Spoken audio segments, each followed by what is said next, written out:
Think back to the last time your back ached, or you felt tension in your shoulders.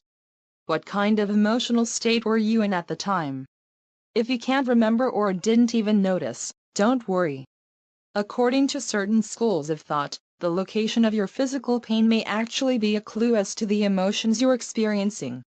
Connecting those dots, then, could reveal exactly where you need to make changes in your life to improve your own well-being, both physically and emotionally. In medical circles, the concept of pain is essentially as a symptom of something else.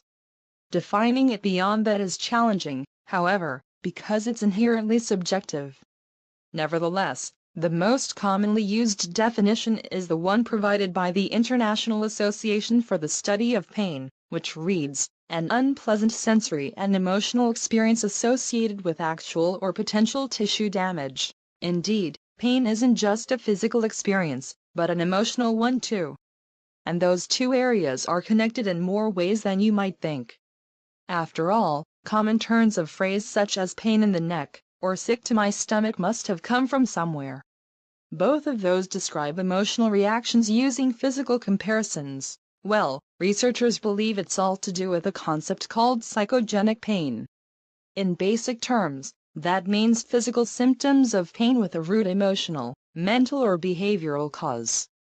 Indeed, the International Association for the Study of Pain's definition of the term pain extends to experiences described in terms of such damage, effectively addressing pain caused by psychological factors. Psychogenic pain is expressed through what's known as psychosomatic symptoms, literally, the pain you feel in certain areas of your body.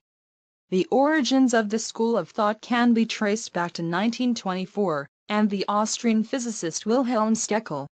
A close follower of Sigmund Freud, Stekel made major contributions to psychoanalytic theory, including introducing the term somatization. As you might have guessed, somatization is the overarching term for the expression of psychosomatic symptoms and psychogenic pain. Somatization disorder has fallen out of favor as a clinical diagnosis nowadays. However, the phenomenon can still be used to explain possible reasons behind physical pain when more obvious medical causes have been ruled out. Indeed, psychogenic pain isn't restricted to just people suffering from the extremes of somatization. It can occur in practically anyone, induced by factors including a broken heart, social rejection or grief. A 2005 study even found that these somatic symptoms can be exacerbated in people who've experienced trauma or abuse in their lives. It's thought, then, that these torrid emotional experiences manifest themselves in certain areas around your body. And some psychologists believe that the specific location of the physical pain you're feeling can explain your emotional state, even if you're not fully aware of it yourself. Essentially, a literal pain in the neck could well be something emotional too. For instance, lower back pain is something many people over a certain age will likely be familiar with. But while there might indeed be a simple, easily identifiable physical cause behind it, such as incorrect posture, it could also be a sign of unexpressed anger. According to psychotherapist Sean Grover, bottling up your frustrations could lead to discomfort in your back. For relief, learn to constructively articulate frustration and address conflicts with others in the moment, Grover wrote for Psychology Today in July 2018. Essentially, aiming to let out all that anger, rather than repressing it, should stop it from expressing itself in the psychosomatic symptom of lower back pain. However, pent-up anger isn't the only possible source of lower back pain. Indeed, Dr. Mark W. Tong told Little Things that it could also be caused by money worries. When that lower back pain hits, then, it's probably worth considering whether you've been experiencing any financial stress lately, then working to remedy it. Even then, it's not just lower back pain that could point to a specific emotional state. In fact, pain in your upper back could suggest you're feeling a lack of emotional support, according to Rhonda DeGost, a life coach and self-help author. If that sounds like news to you, then it's worth considering just how much emotional support you currently have in your life. For instance, if you've been single for a while, you might have grown accustomed to living without the kind of love only a partner can bring into your life. You might not realize, then, what you're missing, But if that emotion manifests itself as upper back pain, it could be a telling sign, says DeGost. At some point, you've probably felt sick to your stomach. It's a common internal reaction to external conflict, said Grover, as we naturally tense our stomach in response to fear. If you're feeling pain in your intestines, then it could be that you're actually repressing fear over something happening in your life. According to Grover, the best way to deal with the pain is to identify the source of your fear. Once you've acknowledged it, it will become much easier to handle. The more you can express the fear in words, the less of a hold it will have on your body, he wrote for Psychology Today. Indeed, figuring out the potential psychological source of your problems could be the key to relieving them, said Grover. Your heart doesn't literally break when you experience loss, whether of a relationship, or a loved one, or a pet, or whatever, but if you don't express your grief properly, it can manifest in physical ways. For instance, it could result in chest pains. That's exactly what happened to one of Grover's clients, who baffled doctors with her symptoms. After all, they had no discernible physical cause. Eventually, though, it transpired she'd been bottling up her emotions over her previous relationship. When she uncorked the bottle and cried her eyes out, the chest pain vanished. If you find yourself getting constant headaches for seemingly no reason, you may want to take stock of your daily routine. According to Dr. Christina Peterson, headaches and migraines can be caused by stress and similar emotional triggers. We've all experienced burnout at one time or another, and it may have manifested in a splitting headache. Taking a step back could be just what the doctor ordered, then. Indeed, Peterson recommended relaxation training, meditation and counseling to combat stress triggers. Meanwhile, Grover pointed out that headaches can arise in control freaks who begin to lose their sense of order. In that case, the remedy is simply learning to accept that not everything in life can be controlled. It's not just headaches that can spark from a stressful life, though. In fact, according to Dr. Laura Perry, trigger points in the calf muscles are also very likely to become activated by stress or emotional tension. Yes, that pain in your calves could reveal, and therefore be explained by, the emotions you're feeling. More specifically, it's the stress and emotional tension brought on by resentment and jealousy that could stoke your calf trouble. Just like learning to accept that you can't control everything might cure your headaches, learning to let go of any long-held bitterness may offer some relief from pain in your calves. In this work-centric society, it's no secret that many of us are shouldering more than our fair share of responsibility.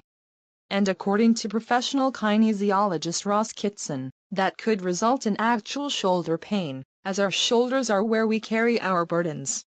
We talk about shouldering a problem, and this is exactly what we're doing when our shoulders tense up and cause us pain. Relieving yourself of this metaphorical weight on your shoulders, therefore, could also relieve you of the literal pain that you're experiencing. Indeed, Grover advised that learning to delegate and being able to ask for support were critical skills to have in your locker, especially if your shoulders were hurting. Sometimes, figuring out the psychological reasons behind symptoms of physical pain isn't that difficult. Just take your elbows, for example. If they are feeling stiff, the cause could be similar. Quite simply, it might have something to do with a more general stiffness in the approach that you take to day-to-day life. That line of thinking comes from Dr. Alan Fogel, a professor of psychology at the University of Utah, who wrote for Psychology Today in 2012 that all emotions have a motor component. In the case of your elbows, then, you could try loosening up and accepting change and compromise as part of your life. Typically, a pain in the neck is used to refer to someone else who's annoying you. However, if you're experiencing a literal pain in your own neck, the reason could actually be to do with the way you're judging yourself. Indeed, according to kinesiology expert Lori Diaz-Genzo, your neck is where you hold guilt and self-recrimination. It could be, then, that you simply need to stop being so hard on yourself. We often don't even realize we're judging ourselves harshly, so recognizing that is an important first step.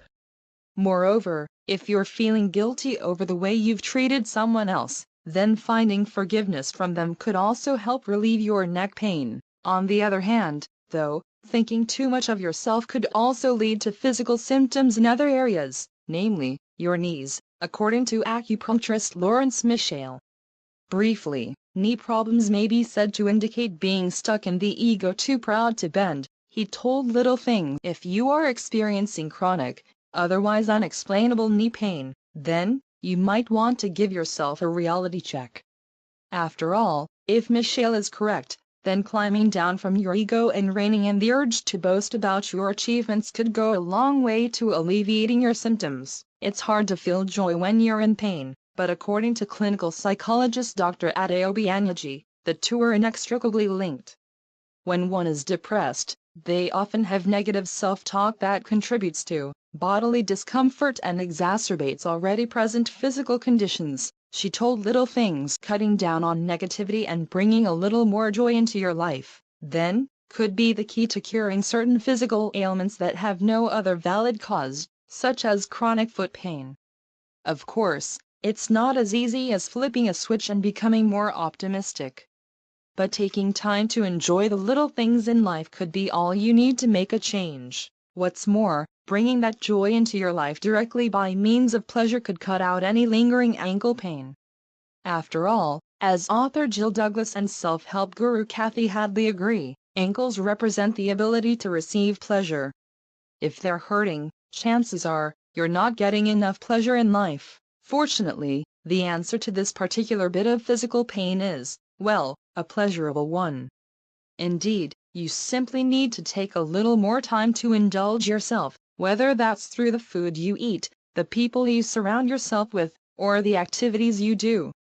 You never know, it just might clear up that ankle pain. While we're probably all familiar with headaches or back pain, there are certain parts of our bodies that we don't regularly associate with discomfort. For instance, how often do your hands give you grief? Well, it does happen, and according to D.S. Genzo, there's a possible psychological reason for it. Hands reach out to others, she told Little Things. Are you stifling your need to reach out and connect with others? Indeed, while it sounds a little coincidental, isolating yourself from others could manifest in pain in your hands. It may be a good idea, then, to look at broadening your social circles. However, not all physical symptoms are painful in the traditional sense, but they're still deeply uncomfortable and unwelcome. For instance, you might find that you sometimes have difficulty breathing. Other times, you might have panic attacks that you can't explain. According to Grover, the reason may be that you're bottling up sadness. If you don't give yourself time to process sad events, instead burying your feelings deep down, then they could express themselves in other ways, such as a suffocating sensation. The solution is to allow yourself to feel them. Freeing bottled up sadness is like sucking in a dose of fresh oxygen, Grover wrote. It's refreshing and liberating. While targeting the specific psychological causes of your physical symptoms may be useful, there may be broader underlying issues at play, according to psychologist Suzanne Babel.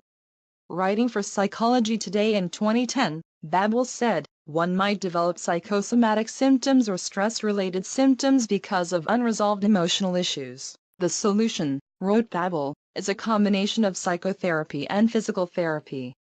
Psychotherapy is more commonly known simply as therapy and involves talking through whatever issues you have with a psychologist or counselor.